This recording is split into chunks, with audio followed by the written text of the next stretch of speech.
Buenos días a los que hayan ingresado ahora para este segundo momento del preencuentro, y para todos los demás y todos y todas. Me parece que estamos todavía conmovidos bien, en el buen sentido, por todo lo que escuchamos, y por eso le invitamos, por haber leído algunas cosas suyas en relación con una temática que tiene que ver también con los vínculos, porque de alguna manera claramente ella se refirió a la posición subjetiva, la relación con el planeta, y también dijo el modo en que tratamos al planeta, y habló del destrato del otro, incluido en esa situación. El otro puede ser el animal o el otro humano, las minorías devaluadas. De tal manera pasamos ahora a esta mesa, que está integrada por 3 antiguos y reconocidos miembros de la PPG, y la mesa tiene ahora los voy a presentar. La mesa tiene un título muy amplio, que es Los vínculos hoy. Bueno, en esta mesa los voy a nombrar en el orden en que van a hablar: Diana Cordon, Elena Berfein y Daniel Weisbrot. Todos ellos, como les decía, miembros de APPG, pero voy a dar un crédito más de cada uno, y nada más para que tengan tiempo realmente de escucharlos. A ver, en la coordinación de la mesa me acompaña María Gabriela Bassani, que después va a ser quien le formule las preguntas que ustedes vayan pasando por chat a los disertantes. Cada uno de ellos va a exponer 10 minutos sobre un tema que en realidad me pidieron que yo cuente, que nosotros, el comité organizador, les pedimos como una gran especificidad a cada uno. A Diana Cordon, los vínculos y lo social; a Elena Berfield, los vínculos y la clínica; y a Daniel Weisbrot, los vínculos y el psicoanálisis. Luego habrá algún intercambio en la mesa, y después el tiempo para las preguntas que Gabriela va a ir leyéndoles. Diana Cordon es médica psiquiatra y psicoanalista, coordinadora de EATIP, Equipo Argentino de Trabajo e Investigación Psicosocial. Elena Berfein, psicoanalista con distintos desempeños en APPG, de actual docente de la institución. Daniel Weisbrot es psicoanalista y escritor, docente de APPG, de la que fue 2 veces presidente. Los 3 han escrito y escriben acerca del psicoanálisis vincular. Bueno, entonces ahora los dejo con Diana. Diana Cordon. Bueno, buenos días. No sé si se me oye bien. Sí. Buenos días. Fenómeno. Buenos días a todas y a todos, queridas y queridos colegas de la Argentina y, por lo que veo, de Latinoamérica. Y también hay una colega, una compañera de Estados Unidos. Así que, bueno, los saludo a todos. Voy a plantear... Bélgica. Exactamente. Bueno, reflexionar en estos complejos tiempos sobre los vínculos adquiere una importancia relevante, especialmente en cuanto a las relaciones de interioridad que mantienen con los procesos sociales y culturales. Es imposible, en nuestra opinión, comprenderlo solo desde una perspectiva intimista y privada, dado que lo social es un factor interno de nuestra subjetividad, y de esto hemos hablado muchísimas veces en la APPG. Nos interrogamos una y otra vez sobre nuestro ser y estar en un mundo en el que es difícil encontrar anclajes, comprenderlo y comprendernos, como podíamos ver hoy en la exposición que hizo Mónica Cragnolini, ¿no? Que nos dejó a todos pensando. La pandemia, aquello inimaginable que nos acerca a la ciencia ficción, devela agudamente contradictorios aspectos y síntomas de la época contemporánea. Avances enormes en ciencia y tecnología al mismo tiempo que inmensas brechas de desigualdad, crisis humanitarias, desocupación estructural, xenofobia y, como veíamos hoy a la mañana, devastación de la naturaleza o devastación del planeta. En el plano de la cultura, el discurso capitalista contemporáneo, con el culto al individualismo y al consumismo, la banalización de la vida y desestima del lazo social, fue ganando mucha pregnancia en la subjetividad. Y correlativamente hay un debilitamiento de los metagarantes simbólicos y de las instituciones, con consecuencias tales como fragmentación social, fragilidad de las pertenencias y las afiliaciones, falta de perspectivas de futuro. Estas condiciones nos producen un desapuntalamiento masivo y precisamente por la profundidad de los malestares que generan, que penetran el entramado social y afectan las identidades, Caes creó el neologismo del malser, del mal-être, y Ulloa nos habló de la cultura de la mortificación. Pero no obstante, en sentido inverso, movimientos sociales como por ejemplo el feminismo y las diversidades cuestionan el régimen patriarcal y visibilizan la violencia de género y los femicidios. Pero me parece importante pensar que van incluso más allá, porque recuperan la idea de que otro mundo es posible. Yo diría, otro mundo es posible y otro mundo es necesario. Indudablemente estos no son procesos lineales y sus huellas muchas veces se entrecruzan. Por otra parte, nos constituimos en una matriz vincular que es la primera portadora del contrato narcisista y los vínculos a su vez nos apuntalan a lo largo de nuestra vida. En consecuencia, la comprensión del devenir vincular inscripto en las vicisitudes culturales y sociales es parte ineludible de nuestra tarea. ¿Cómo podríamos, por ejemplo, entender los vínculos más equitativos en parejas jóvenes o la despatologización de géneros sin tener en cuenta las conquistas del feminismo y de las diversidades? O, en sentido contrario, la fluidez y las violencias en los vínculos sin considerar los fenómenos de fragmentación social.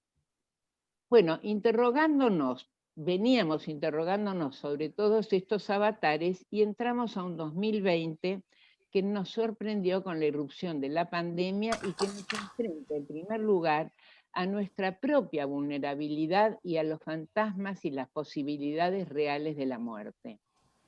Tenemos un presente de enormes pérdidas y potencialidades reparatorias también enormes, de prácticas y sentimientos contradictorios, de fraternidades y de antagonismos simultáneos. El COVID nos afecta a todos, pero como se decía hoy a la mañana, la calidad de la afectación es diferente de acuerdo a los distintos sectores sociales. Cambiaron las formas de organización social y la vida cotidiana. Sin vacuna ni medicación, la única medida protectora es el distanciamiento físico, que a su vez nos produce carencias dolorosas, ya que el contacto corporal es parte de nuestra cultura.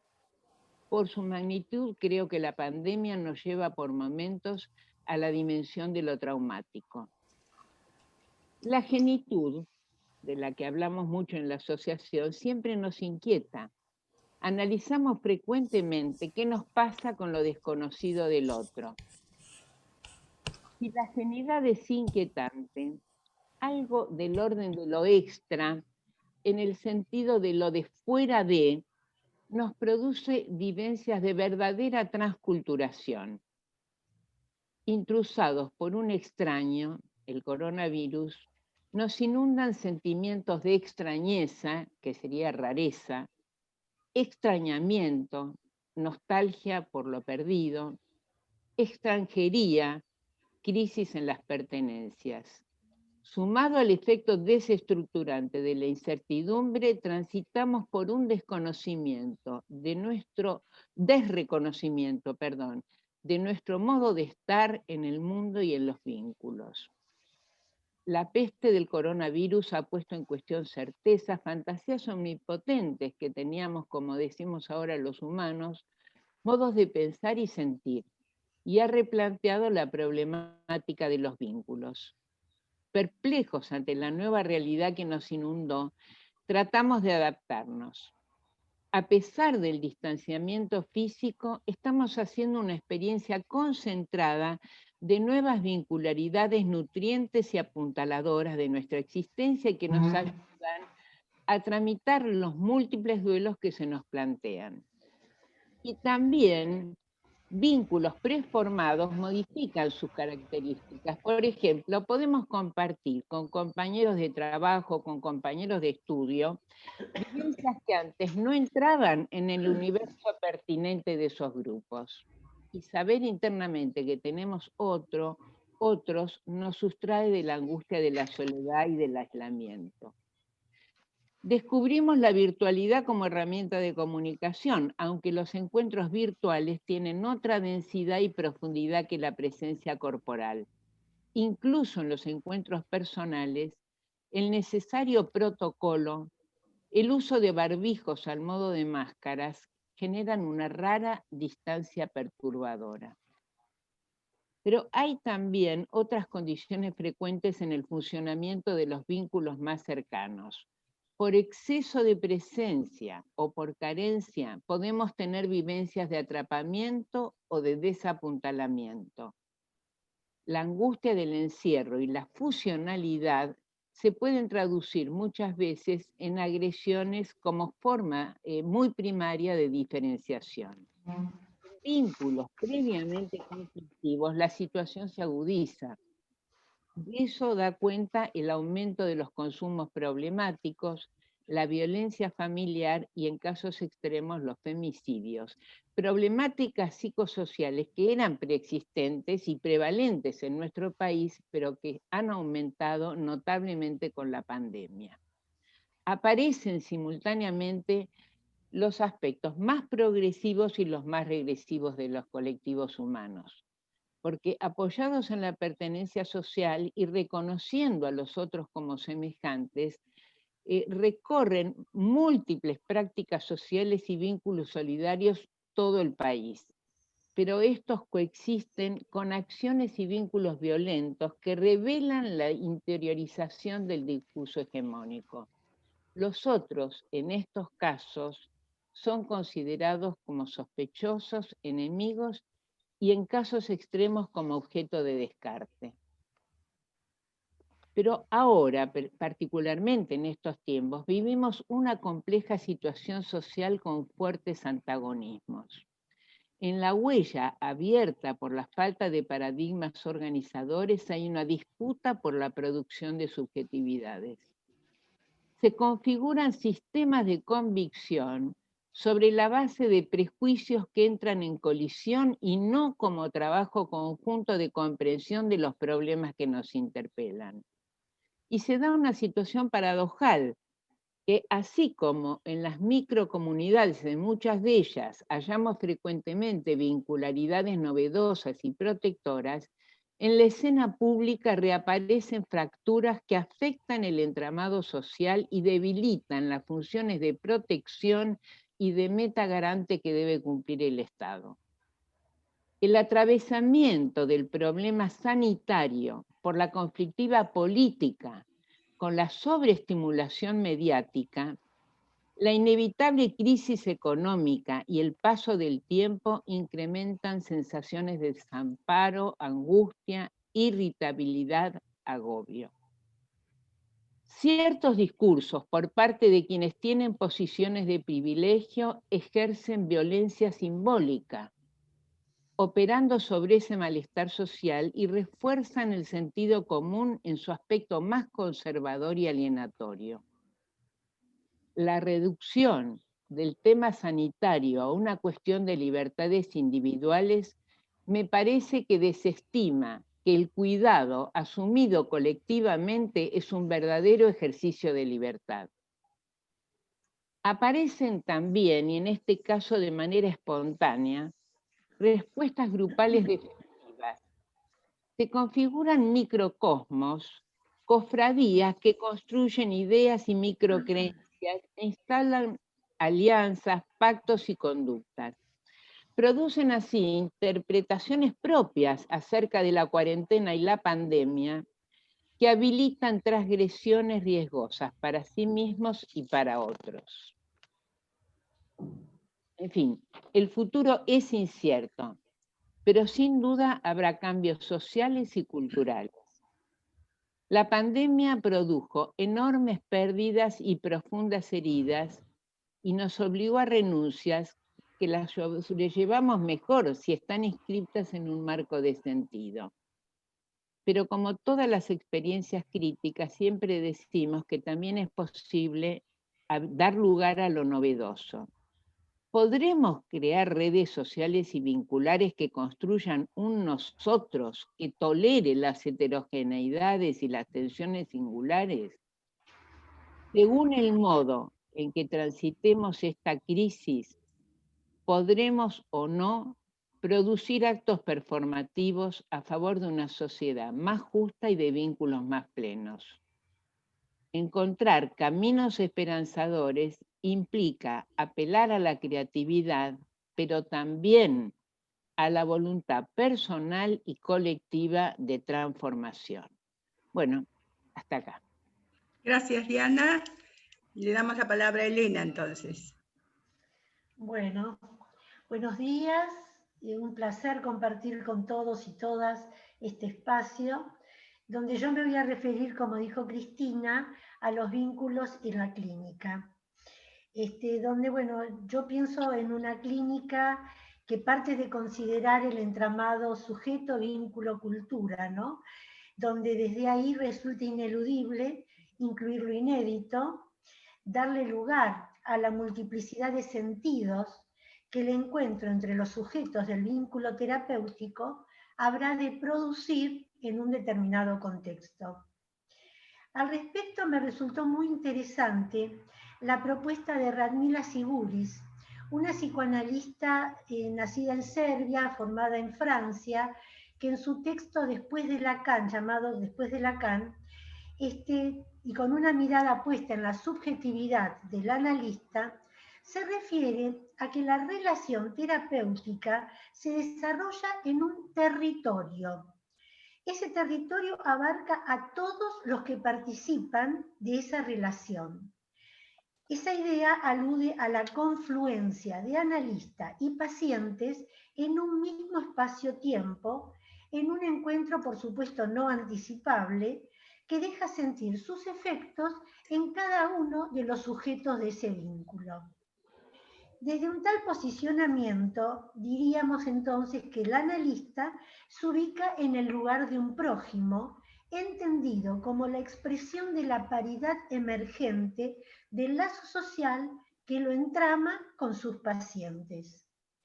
Para operar en el mencionado territorio, el terapeuta cuenta, según esta autora, con un mapa. Es muy lindo ese juego que hace entre mapa y territorio. El mapa no es otra cosa que su caja de herramientas conformada por las teorías que maneja el analista, junto con todos los espacios de intercambio que tiene con otros colegas, con otras disciplinas. Ahora, esta idea del mapa también es mencionada de alguna manera por Sueli Rolnik, psicoanalista brasilera que también tuvo un exilio en Francia, estuvo con Guattari, y escribió un texto que se llama Cartografía Sentimental. Y ahí ella menciona el mapa, pero lo toma desde el punto de vista de los geógrafos, que consideran que el mapa es la representación de un todo estático. Por eso ella prefiere hablar de cartografías en vez de mapas, lo cual me pareció realmente muy interesante, porque dice que desde el campo de lo psicosocial, la cartografía permite la realización de un diseño que acompaña y se va haciendo mientras ciertos mundos pierden su sentido y se van formando otros mundos que se crean para expresar afectos contemporáneos en relación a los cuales los universos vigentes se tornan obsoletos.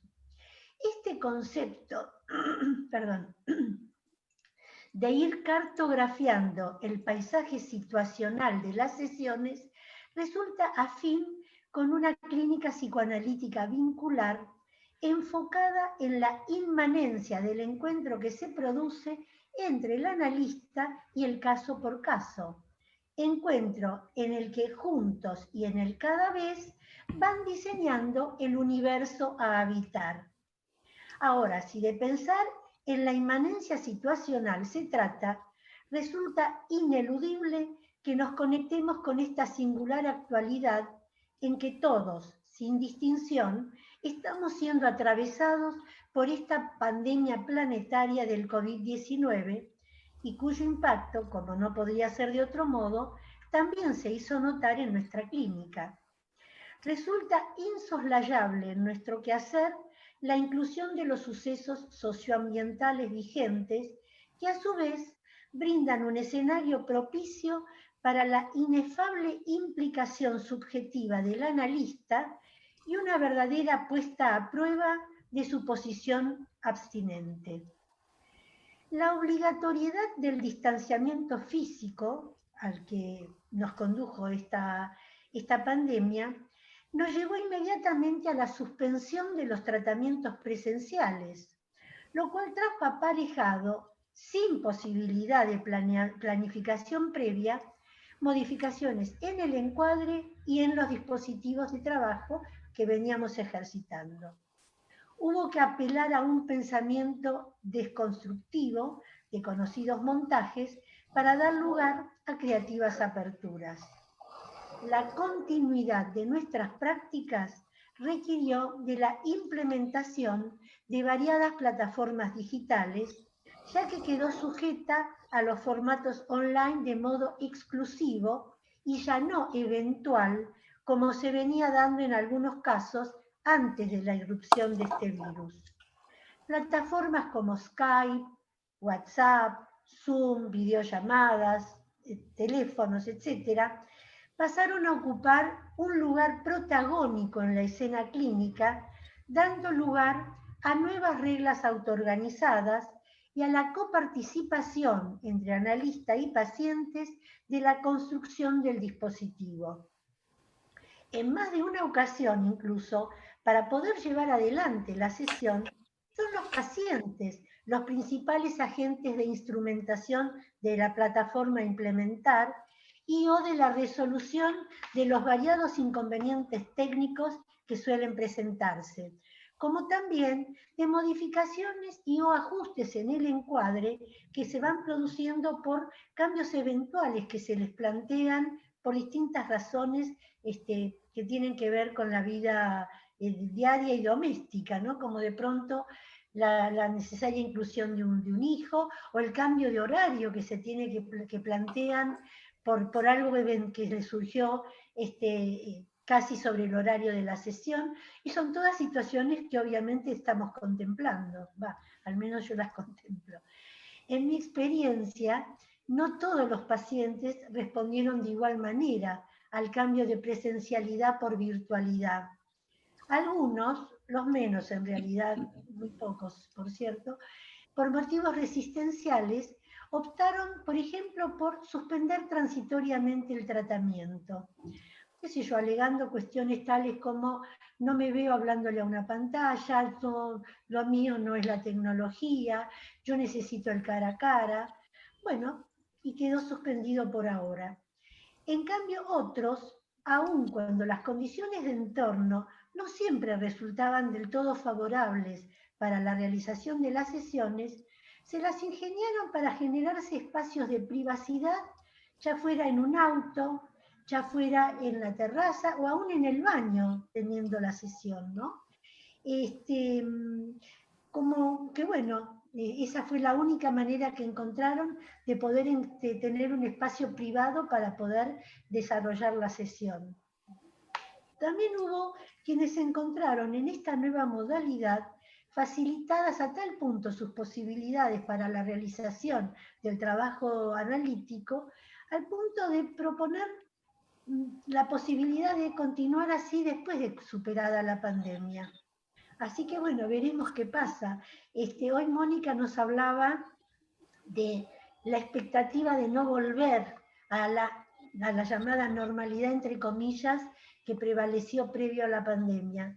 Bueno, en una de esas, esta pandemia pasa a tener un valor acontecimental tal que realmente nos encontramos con transformaciones muy, muy importantes en diversos planos, aunque también en nuestras prácticas, ¿no? Bueno, veremos qué pasa. Ahora, en cuanto a los efectos del encierro en la subjetividad y en los vínculos, pudimos observar lo siguiente. En los conjuntos convivientes, el exceso de proximidad muchas veces ha culminado en severos conflictos y aún en violencia. Es cuando la ajenidad se impone sin filtro como un real que dificulta la mediación imaginaria que permita velar lo imposible de metabolizar. En estos casos, el contacto suele estar teñido de indiferencia, de aburrimiento, de falta de deseo, sentimientos que suelen culminar en mutuos reproches y agresiones que a veces pueden tallar hasta agresiones de intenso calibre realmente, ¿no? Pero también se da la contraria, cuando la convivencia full time les permite descubrirse, pues, por ejemplo, a la pareja suscribiendo nuevos acuerdos, generadores de novedosos códigos compartidos.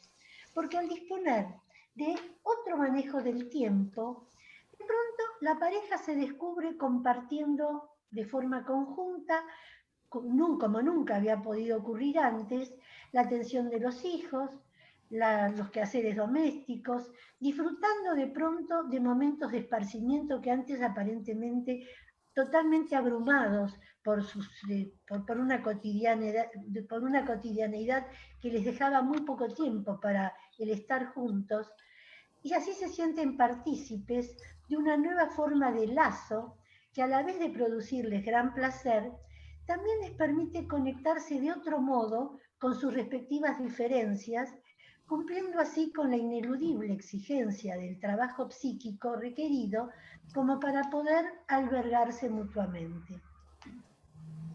A diferencia del caso anterior, las sesiones, por ejemplo, transcurren en el primer caso en un clima tenso, suelen predominar mutuas adjudicaciones de responsabilidad por el sufrimiento que cada uno padece. En cambio, en estas otras parejas que acabo de mencionar, las sesiones transcurren en un clima mucho más reflexivo, en el que cada uno apunta a intentar hacerse cargo de la responsabilidad que le cabe en el logro del encuentro o el desencuentro con el otro. También están aquellos a quienes esta situación los encuentra viviendo solos, pero también las experiencias no siempre son coincidentes. Veamos, por ejemplo, están quienes, a pesar de la desestabilización e incertidumbre que los repentinos e inesperados cambios les han disparado con esta pandemia, la pandemia y la cuarentena no agregada, trabajando en un marco terapéutico de contención y elaboración, por supuesto, pero han podido lograr novedosas aperturas y el despliegue de creativos proyectos.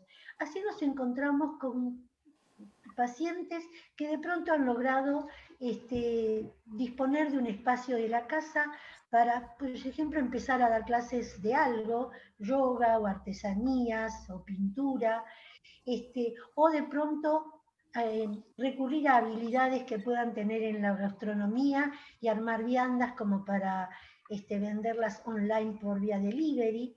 Bueno, que son todos descubrimientos que se les han presentado a partir de la necesidad de instrumentar, qué sé yo, actividades o emprendimientos que la situación económica les urgía tener que resolver. Y apelaron a la creatividad para eso, ¿no? Donde el encierro no los paralizó, sino todo lo contrario, los potenció. Mientras que otros, al encierro impuesto por la cuarentena, le han sumado su propio encierro interior. Y frente a semejante cuadro y atentos al deseo y al sufrimiento subjetivo que se ponía en juego, en este caso por caso, un modo de intervención posible al que pudimos apelar es el que intenta generar condiciones de apuntalamiento que hagan de contrapunto a ese aislamiento que padecen. Nos estamos refiriendo a estos sujetos a los que el temor al contagio del virus les desata una angustia tan masiva que escuchamos tanto últimamente este tema del panic attack, ¿verdad? Es una angustia potenciada por la vivencia de abandono que les resulta activada por el distanciamiento forzoso de otros seres significativos y que no logran paliar con los encuentros virtuales solamente. Ahora también, ¿qué nos pasa a nosotros, analistas, en medio de todo esto, ¿no? Porque en medio de situaciones inéditas como las actuales, en que la crisis emergente del macrocontexto es tan abarcativa, por supuesto que también los analistas no podemos dejar de ubicarnos como actores partícipes de la situación esta que se nos plantea y nos sentimos convocados a intervenir con las afectaciones que nos genera nuestra propia implicación subjetiva. Pero por supuesto que deberíamos estar atentos a la regla de abstinencia en tanto límite demarcatorio para que tal implicación no devenga en involucración y para que podamos de ese modo poder seguir pensando y trabajando con nuestros pacientes y con nuestros colegas pensando en todo lo que está por venir y todo lo que nos toca afrontar en estos momentos. Bueno, por el momento esto es lo que pude pensar respecto a los vínculos. Muchas gracias, Elena. Daniel. Bueno, buen día para todos y todas. En principio lo que quiero es agradecer a Cristina y a la comisión organizadora la invitación a este espacio. Siempre tiene un plus de placer hablar en casa, ¿no? Y quería decir además que cuando Diana fue contando de los colegas y las colegas de Latinoamérica y de Estados Unidos, aparecieron también algunas colegas que están en este momento en Bruselas y en España. Quería simplemente nombrar eso. Bueno, a ver, nuestra institución tiene 66 años de vida. Tanto trabajo de pensamiento teórico y clínico con diversas configuraciones vinculares nos han dejado una marca en nosotros, pero también en el psicoanálisis como conjunto. No cabe duda que la vida social ha cambiado radicalmente los modos de vincularse. No hay duda que la diversidad se ha abierto, dando paso a una vastísima variedad en las formas de amar o de armar familias.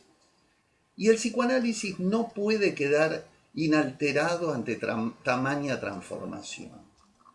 A 120 años de su fundación, si pretende seguir formando parte de la cultura actual y no quedar arrojado al cesto de lo ya inútil, deberá pasar la prueba de los efectos de la diversidad sexual, de las nuevas formas del lazo amoroso, familiar y social.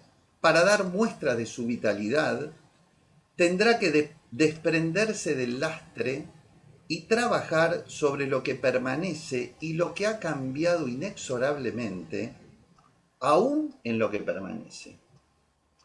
Hoy nos encontramos ante el desafío de poner a trabajar nuestro pensamiento a la luz de las actuales e inéditas condiciones de existencia. Desde hace mucho tiempo, hacer ingresar al consultorio a más de un otro, como decía Caes, se tornó bastante habitual en la geografía psicoanalítica. La consulta vincular forma parte de la caja de herramientas de las personas que saben que los vínculos muchas veces sufren y hacen sufrir. A esa mirada la denominamos perspectiva vincular en psicoanálisis. Esa es nuestra marca, pensada en por lo menos dos sentidos que la polisemia de la palabra nos permite. Marca como acto instituyente en la cultura, contribuyendo a complejizar esas herramientas con las que cuenta la vida social, pero también marca como huella, como rastro, como sendero.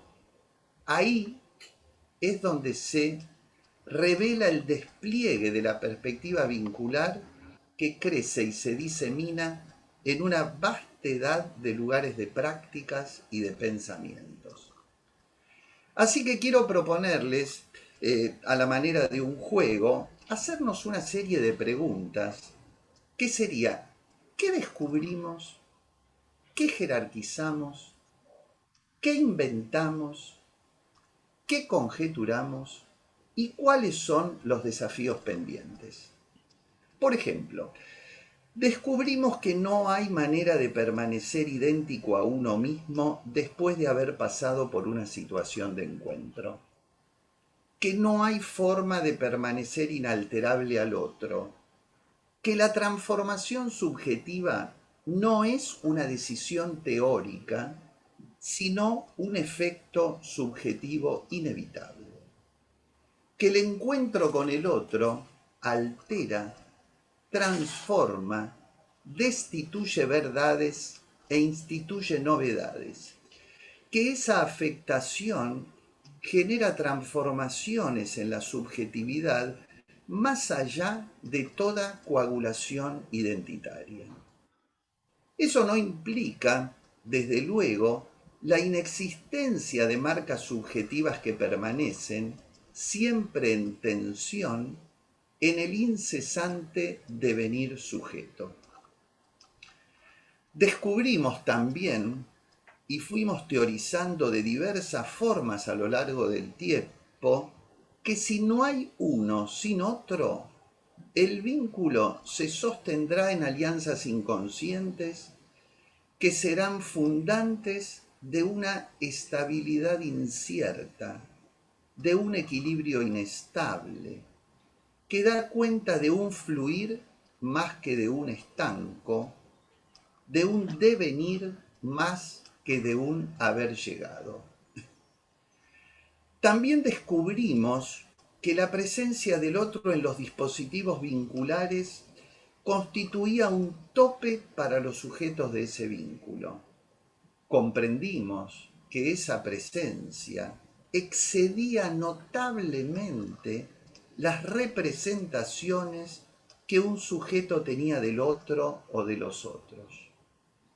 No toda presencia se deja representar.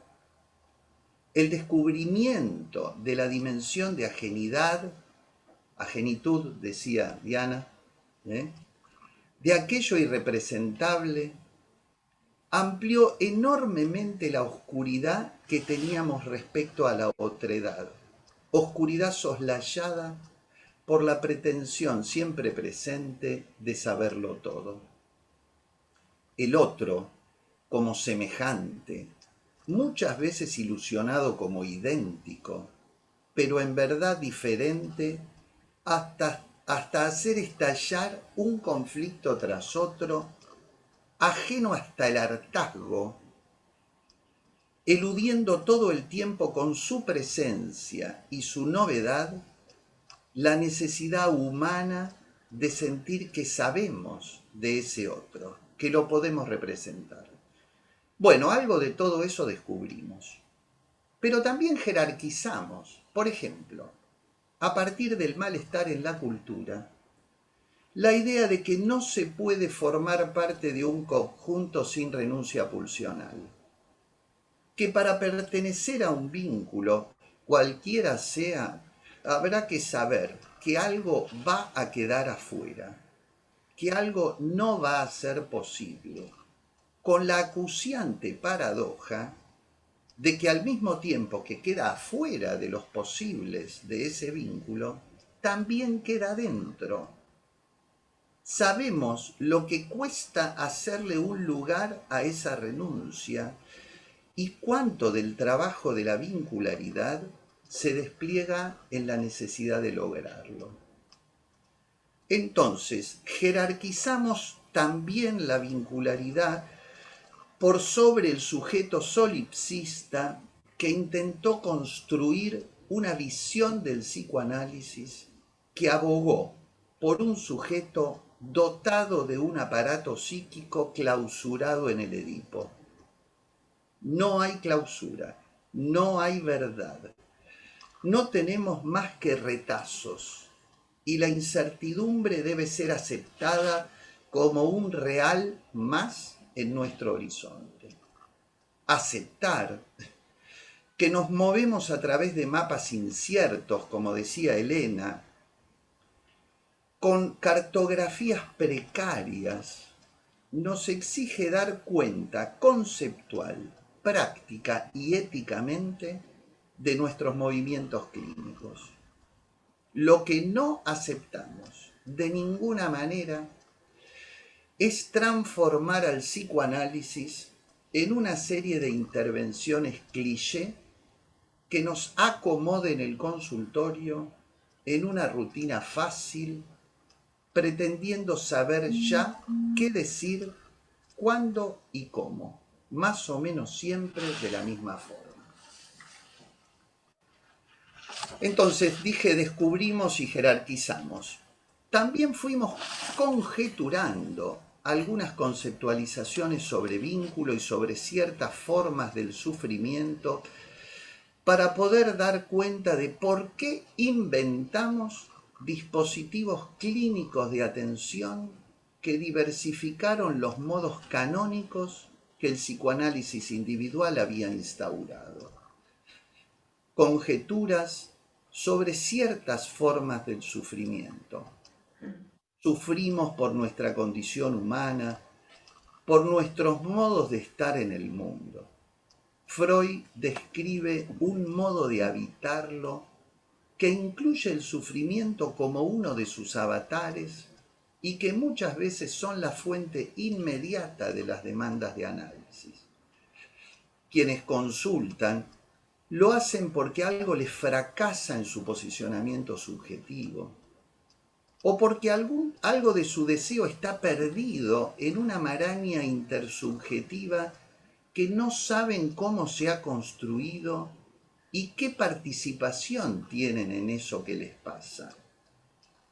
Como sujetos del malestar en la cultura, sufren porque no logran encontrar los modos en los cuales desplegar y realizar en algún nivel su sexualidad, sus relaciones de amor, sus intereses libidinales, sus ideales. Entrampados muchas veces en resolver lo puramente autoconservativo, ceden, como diría Silvia Bleichmar, en relación a la diferencia entre autoconservativo y autopreservativo, por resolver lo autoconservativo, perdón, pero tocaron el timbre y mi perro enloquece, pero bueno. Ceden en la realización de los enunciados identificatorios que los constituyen. Pero a veces el malestar se agiganta en mal ser cuando los garantes de la vida social se resquebrajan y caen. De eso nos habló Diana también. Entonces, que las fallas en la ética colectiva es una de las fuentes de sufrimiento, es algo que los analistas de todo el mundo y de todas las épocas hemos podido comprobar. Entre nosotros, analistas argentinos, que hemos atravesado dictaduras, desapariciones, sistemas económicos altamente excluyentes, hemos tenido desgraciadamente demasiadas oportunidades para corroborar su impacto subjetivo, el desmantelamiento al que muchas veces el sujeto y sus vínculos quedan sometidos. Creo que quería decir también que tenemos como una exigencia de pensar qué hacemos con las experiencias que no nos enriquecen, ¿no? Con esas experiencias que solo desmantelan. ¿Qué narrativas vamos a construir desde la devastación, desde aquello que se niega a la simbolización? Bueno, Pero por eso también son fuentes de sufrimiento la naturaleza y el propio cuerpo. Hoy nuestra perspectiva vincular se encuentra interrogada por la pandemia. Aparecen nuevos pliegues, nuevos conos de sombra. En un texto, y voy terminando, que saldrá publicado en nuestra próxima revista, de paso hago esa publicidad, ¿no? El 13 de noviembre aparece la nueva revista de la PPG. Trabajé la diferencia entre trauma, acontecimiento y catástrofe, retomando las ideas de Ignacio Leucovich. Muy sintéticamente planteé que son modos diferentes de procesar la irrupción de lo nuevo. En todos, el punto de partida es el impas en una lógica imperante. Sostengo la posibilidad de que trauma, acontecimiento y catástrofe constituyan tres modos que operen en simultaneidad en una época dada y afectan los procesos de subjetivación de forma diversa. La subjetividad instituida vacila. Emerge un envés. Algo empieza a no cerrar y reclama nuestra atención. Provoca tal sismo que ya no se puede volver atrás. Tenemos mucha tarea por delante. Muchas gracias. Bueno, gracias, Daniel. Y en principio, bueno, quiero agradecerles a los tres realmente los excelentes trabajos y el esfuerzo que denotan. Trabajaron mucho, eso se nota. Y también estaba pensando inevitablemente, y me anoté algunos, cuántos conceptos, utilizaron los tres, que para los que estamos hace mucho en la PPG, son como jerga, ¿no? Forman parte de nuestras conceptualizaciones sobre las que venimos debatiendo, porque no tenemos una perspectiva, sino varias perspectivas. El psicoanálisis, hay diversidades también entre nosotros, pero hay términos como vínculo mismo, ajenidad, sufrimiento vincular, dispositivos con más de un otro, implicación del analista, que son, bueno, no los vamos a desarrollar todos hoy, por supuesto, a modo de convocatoria al encuentro, me parece que son motivantes. Por mi parte, les digo lo que a mí me pasó, quizá juntándolo con lo que fue la mesa de Craniolini, ¿no? Cuando Elena dijo, veremos qué pasa, tenemos mucho trabajo por delante, incertidumbre del futuro, dijeron los otros, y pensaba, sí, que Derrida dice que el futuro es el universo del quizá. A mí siempre me parece que eso produce angustia. Pero tengo una frase en la cabeza desde que empezó la pandemia, que la tengo en mi cabeza desde los 80, cuando empecé a estudiar complejidad, es cuando Prigogine dice, no podemos predecir el futuro, pero podemos influir sobre él. Y me pareció que eso a mí me hace bien, digamos, por eso lo comento, y me parece que los tres trabajos están diciendo eso mismo, dan el espíritu, ¿no? Al trabajar tanto, algo vamos a sembrar para un futuro que cuando lo conozcamos ya va a ser presente. Claro. Bueno, y ahora la idea es que es la 1:20, tenemos un ratito para que dialoguen entre ustedes. A mí me pareció que, pero ustedes plantéense lo que quieran, a mí me gustaba bastante la idea de la dimensión sociopolítica, social, se dijo, pero no se tomó lo político, en las subjetividades y los vínculos. Fue el tema explícito de Diana, pero cada uno de los otros dos lo estuvo diciendo todo el tiempo en otros términos, ¿no? De alguna manera sería algo así como, está ligado a algo que sí lo mencionó Diana, que es la producción social de subjetividad, ¿no? Que estas son cuestiones que nosotros venimos trabajando hace mucho más novedosas en otras líneas psicoanalíticas. por eso me parecía una cuestión interesante si querían comentar algo entre ustedes. Y la otra cuestión, hablando de algo que también, que lo dijo explícitamente Daniel, pero está implícito, hablando de los requerimientos de actualización de las concepciones psicoanalíticas, situarían la perspectiva, creo que la perspectiva vincular está situada en el campo de estas actualizaciones. ¿Situarían la perspectiva de género entre las nuevas construcciones teóricas?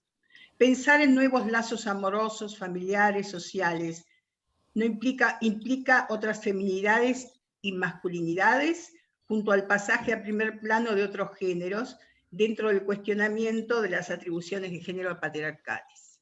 Esto, lo segundo, es una pregunta, aunque Diana alguito mencionó también.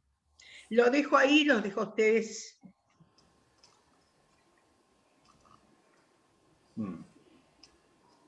Bien.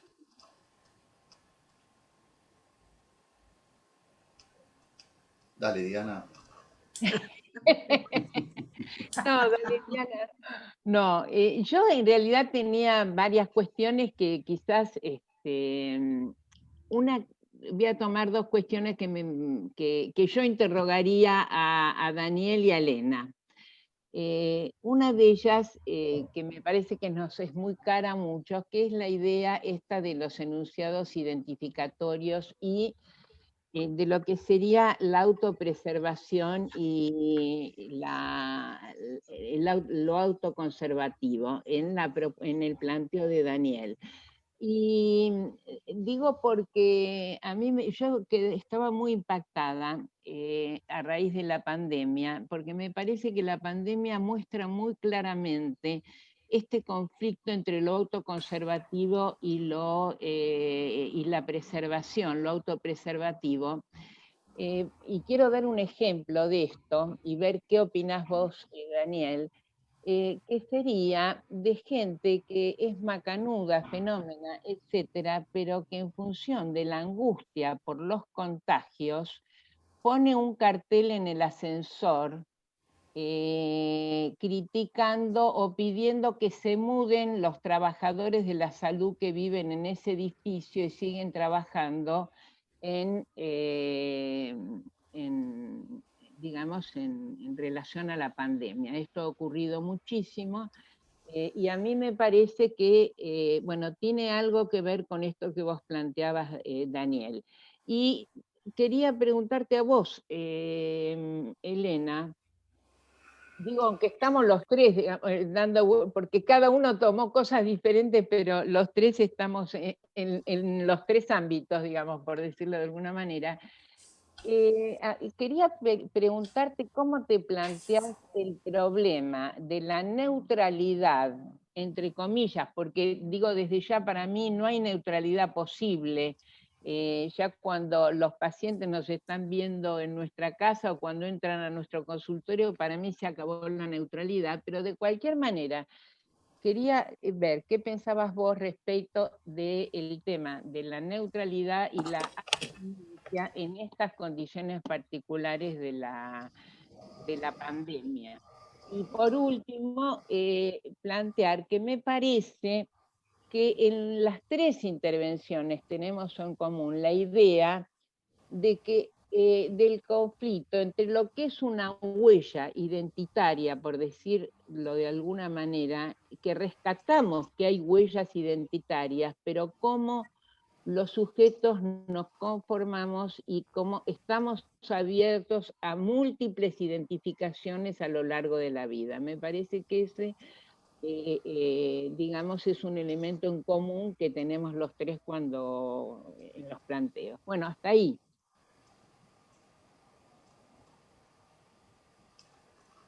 Bueno, si quiere empieza. Dale, si querés. Bueno, yo indudablemente no creo que el analista se pueda plantar en una posición neutral frente al paciente. Creo que el analista en tanto sujeto, ya desde esa misma posición es impensable que se pueda mantener neutral. Ahora, vos preguntas, bueno, ¿cómo hace para no ser neutral y ser abstinente. Bueno, sí, es la delgada línea que hay que poder sostener indudablemente. Porque justamente, ¿cómo mantener la abstinencia? Justamente no perdiendo de vista que el otro paciente, que es el paciente en este caso, o los pacientes cuando trabajamos en dispositivos multipersonales, son sujetos también. O sea, estamos hablando entre sujetos y por lo tanto, si estamos hablando entre sujetos, yo no puedo,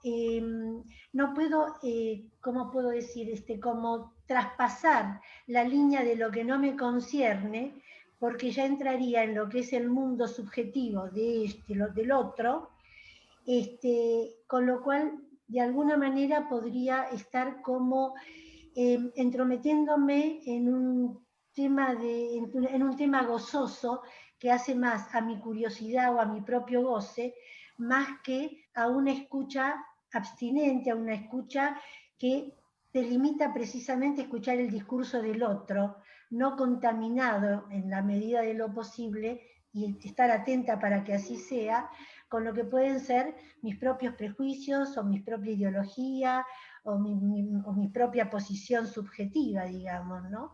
Lo cual indudablemente no me lleva a ser neutral, porque mi escucha obviamente neutral no es, pero en lo que yo puedo intervenir tengo que estar muy cuidadosa y muy atenta a qué es lo que pretendo, es como pretendo ubicarme, en no contaminar eso con lo que realmente ya no me atañe a mí, sino que ya atañe al mundo subjetivo o vincular de los pacientes que tengo enfrente. No sé si respondí a tu pregunta. Sí, digamos, lo que podría agregar al tema de la neutralidad es lo siguiente. El concepto de neutralidad no está en la obra freudiana, no aparece nunca. Aparece solo nombrada una vez, pero como sustantivo, no como concepto, ¿no?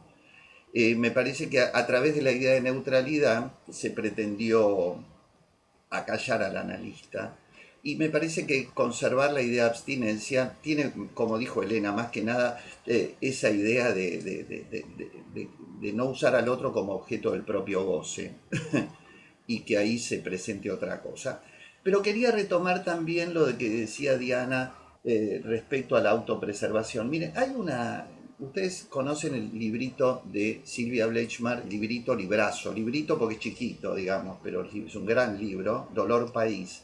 Ella cuenta ahí una historia que ella se encuentra con una mujer que vivía abajo de un puente, en la avenida Juan B. Justo, ese puente ya no está más, y esta mujer estaba cocinando la basura y armó una mesa con una caja y un trapo que lo usó de mantel y cocinaba la basura.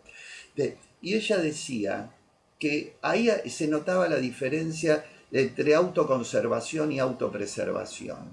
Porque una persona, decía Silvia, no come de la basura, pero puede usar la basura para cocinar. Y ella decía que ahí se notaba toda la dignidad en la búsqueda de esta mujer, que no podía comprar alimentos, pero que usaba la basura como un recurso con el cual podía cocinar. Y armaba su mesa y comía como se debe, digamos, en una mesa con mantel, decía ella, ¿no? Entonces, a mí me parece que es un momento donde muchas veces... Daniel, te interrumpo. Sí, Cocinar sería un acto de cultura. claro, claro. Termino con esto. Me parece que el punto de la pandemia lo puso también muy en vigencia, ¿no? Como a veces la necesidad de preservar lo autoconservativo nos lleva a ceder en las líneas identificatorias que nos constituyen, en los deseos de hacer qué tenemos, digamos, ¿no? Y me parece que muchas veces la autopreservación es la que cae. Pero bueno, por ahora paro ahí. Bueno, como por el tiempo vamos a abrir, ¿les parece? ¿Están de acuerdo? Sí. Vamos a abrir a algunas de las preguntas que fueron llegando. Gaby. Bueno, hay muchas preguntas. Y muchas... Sí, las vi pasar, no las leí, pero... Bueno, muchas felicitaciones para la mesa, dicen que muy interesantes las exposiciones. Hay saludos de Tierra del Fuego, Mendoza, Córdoba, Santa Fe, de Estados Unidos, Colombia, Brasil, Bélgica y España. Una colega de Brasil dice que el negacionismo de los gobernantes y los mensajes duplas o dobles mensajes dejan al pueblo brasilero en profundo desamparo.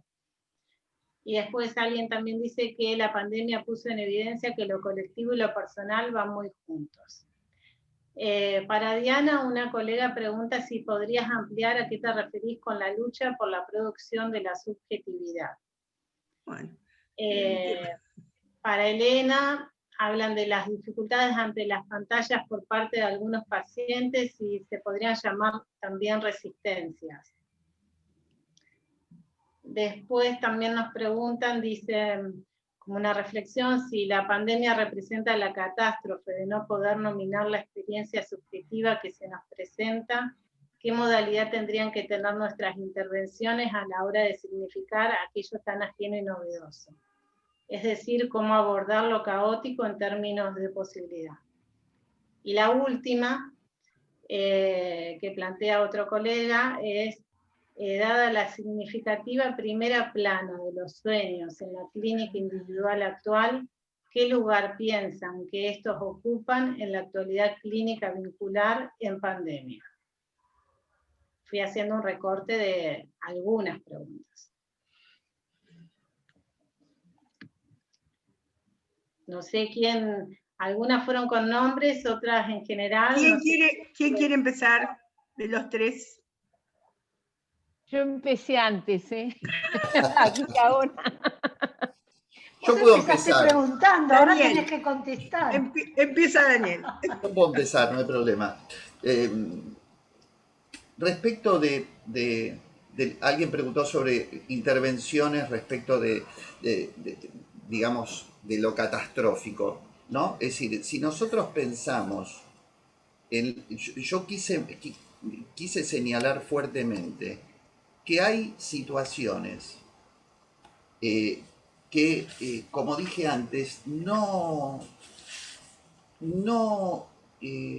son catastróficas, producen desmantelamiento, no hay nada bueno para sacar de ellas, digo, porque nosotros nos empeñamos en querer sacar algo bueno de las situaciones, y muchas veces hay situaciones, digamos, si a uno se le murió un familiar cercano que no estaba para morirse por el COVID, ¿no? No hay nada creativo, digamos, para generar ahí, digamos, hay desmantelamiento, hay devastación, y tenemos que poder acompañar ese proceso para llevar a lo sumo del trauma al duelo. Entonces, respecto de las intervenciones, a mí me gusta mucho usar la idea también de Silvia Bleichmar, que ella denominó simbolizaciones de transición. Lo planteé en un Ateneo, en un Pensándolo Vincular hace algunos meses. Las simbolizaciones de transición que permitan llevar la pura deriva a un cierto tránsito. Simbolizaciones de transición sería poder decir, por ejemplo, bueno, me parece que la pandemia está afectando mucho la convivencia entre ustedes, que porque están ahora 24/7 juntos y se encuentran con la familia, que no saben qué hacer. Quiero decir, como no hay nada que sea, no hay, digamos, no es necesariamente del lado del develamiento de lo inconsciente, ni de los pactos y acuerdos que los constituyeron, sino de un puro real que inunda y frente al cual hay que hacer con ese real. Por eso remarco esta idea de las simbolizaciones de transición. Es muy interesante también, y estoy de acuerdo con esto de la aparición de los sueños, de la magnitud de los sueños y cómo hay como una reaparición de los sueños en los análisis de una manera extraordinaria. Es un fenómeno en el que me parece que tenemos que pensar, pero que yo los pienso como un cierto intento de mentalización, de llevar al plano del pensamiento y del sentimiento, ese excedente novedoso, inédito, a veces horrible, que nos trae la pandemia. Del negacionismo, bueno, lo mismo de siempre, digamos, ¿no? Me parece que eh, el uso de la desmentida, ha habido en la asociación una conferencia que se dio hace poco, se me escapa el nombre, de Firestein, creo que es, ¿no? Que habló sobre toda la Daniel cuestión Feierstein. del negacionismo, y bueno, paro ahí. Fueron 30.000, habría que decir, ¿no? ¿Qué más? ¿Quién Yo sigue? quizás podría por lo menos tomar dos cositas. Una, volviendo al tema de nuestras intervenciones y al efecto de aquello de lo traumático que no tiene palabra. A mí me parece que, por lo menos la experiencia que tenemos nosotros en un equipo que estamos con Lucila y con un equipo que trabajamos con gente que vivió con traumatismos sociales o que transita traumatismos de origen social, nosotros en los grupos de reflexión creemos que el tema de poder tener una escucha tiene un papel muy importante de aquello que sí puede tener palabra, pero que va permitiendo generar un trabajo de ligadura. Es decir, que muchas veces no se trata de lo que nosotros digamos, sino de cuánto podamos escuchar. Me parece que en estos momentos, para las situaciones traumáticas, tiene muchísima importancia. Lo digo, por ejemplo, para el trabajo con enfermeras, para el trabajo con personal de salud, etcétera. Bueno, eso quería mencionar. Y después la otra cuestión que se planteaba alrededor de la disputa por las subjetividades. A mí me parece que siempre hay disputa social por las subjetividades, pero quiero dar un ejemplo concreto de estos días. Estos días hemos estado en medio de una discusión sobre el tema de la propiedad privada. Y hemos estado en un debate en el cual parecería como sacro, maravilloso, sacro y natural derecho, el derecho a la propiedad. Y esto es parte de la propiedad privada, me refiero, ¿no? Entonces, en hablar de propiedad privada como derecho natural y el sentido social de la propiedad, me parece que ahí, por ejemplo, hay una disputa, por supuesto, de ideas, hay una disputa que hace a actos concretos, pero hay una disputa sobre las subjetividades, porque después está cómo nosotros sentimos y qué cosas nos pasan alrededor de esta disputa. A mí me parece que siempre hay discursos alienatorios y que hay discursos contrahegemónicos, y que además quiero tomar esta idea de Butler, además de Butler de muchos otros, que sería que la escena social y que lo que se juega en la escena social tiene efectos performativos muy importantes. Y ahora tenemos un problema, que es que la escena social está muy reducida. Porque, bueno, perdón, ¿ustedes escuchan un ruido?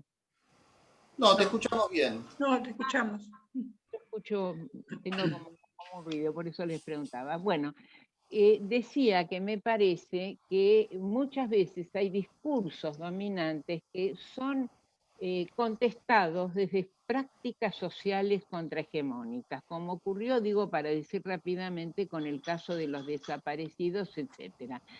Y esto ahora, que la construcción de nuevos discursos desde prácticas contrahegemónicas en la escena social está muy dificultado por la situación de pandemia. Entonces me parece que a veces vemos esos discursos y esa disputa por la subjetividad en los medios. En las redes hay una disputa fenomenal por la subjetividad en las redes. Y por último, digo lo siguiente, me parece que lo que plantea Paulina Calmewicki en una de las preguntas que vi que hacía, era la idea del préstamo de preconsciente de CAES. A mí me parece que nosotros con Lucy usamos el término de collage o de rompecabezas, que sería cómo en las situaciones tan difíciles como las actuales, el estar en grupos, no solamente en grupos de reflexión o en grupos terapéuticos, en grupos de trabajo, etcétera, nos hacemos préstamos de preconsciente para las zonas ciegas que tenemos cada uno de nosotros. Y hay un producto que da el grupo que precisamente ayuda a cerrar los escotomas y las zonas traumáticas. En ese sentido, efectivamente coincido con Paulina, que hoy es fundamental el trabajo que hacemos grupalmente con el aporte del préstamo de preconsciente de cada uno de los miembros del grupo. Elena, ¿querés agregar algo? Un segundito. Elena, te voy a agregar una pregunta que insiste en el chat. Pero decime la primera que no me la acuerdo. Bueno, ahora te digo esta y ahora vuelvo a la primera. Queda muy poco tiempo, Gaby, así que resumile una. Bueno, esta, si podés ampliar cuando hablas de la reedición del abandono en algunos pacientes muy angustiados y cómo pensar las intervenciones. Sí, yo no hablé de reedición del abandono, sino que el abandono, digamos, físico, por el distanciamiento determinado por las cuarentenas, por la pandemia, a pacientes que viven solos, a sujetos que viven solos, potencia la angustia que de por sí les produce, en estos casos, el miedo al virus, al contagio, de la angustia, no de una reedición del abandono. Porque, bueno, se produce un abandono, ellos lo viven como un abandono, que no logran suplir con el contacto que puedan tener virtualmente con otros con los que se puedan relacionar. O sea, es como que la virtualidad no logra generar en estos sujetos que están tan angustiados, no logran generar la vivencia de acompañamiento, la vivencia de vínculo para lo cual requieren el contacto de cuerpo a cuerpo, el contacto presencial. Y realmente viven en un estado de angustia muy, muy intenso, que empieza estando generalmente disparado por el miedo al contagio, que lo lleva precisamente, además del distanciamiento obligado por la circunstancia político-social, a un distanciamiento propio, a un encierro propio, un temor a salir, qué sé yo, a comprar algo al supermercado de abajo. O sea que se produce un encierro que realmente les hace colapsar en este estado de angustia. Las intervenciones son básicamente de apuntalamiento y, como decía Diana, de escucha, de realmente permitirles expresar toda esa angustia, todo ese sufrimiento y tratar de tener intervenciones apuntalantes como para que por lo menos en el momento de la sesión sientan ese acompañamiento que no se puede generar de otra manera, aunque sea virtualmente, y bueno, algo conseguimos por ese lado. No sé si está respondido o apuntaban a otra cosa. Yo es lo que entiendo de la pregunta. Digamos que queda mucho para responder, que lo que espero es que queden semillas. Es siempre el objetivo. Entonces, vamos a tener que cerrar por la hora. Agradezco nuevamente a los panelistas, pero de modo muy, muy especial a todos, tanto a los compañeros de APPG, que están siempre, y muy especialmente a los que son de otras provincias o de otros países, y desde ya sería muy lindo que esta especie de abrazo virtual continuara en mayo. Les vamos a ir haciendo llegar toda la información, y nos encantaría sobre todo que participaran con escritos. Vamos a tratar de hacer lugar para todos, para escucharnos de este modo, que es el modo posible en este momento. Muchas gracias a todos, entonces, y que estén muy bien, cuídense mucho.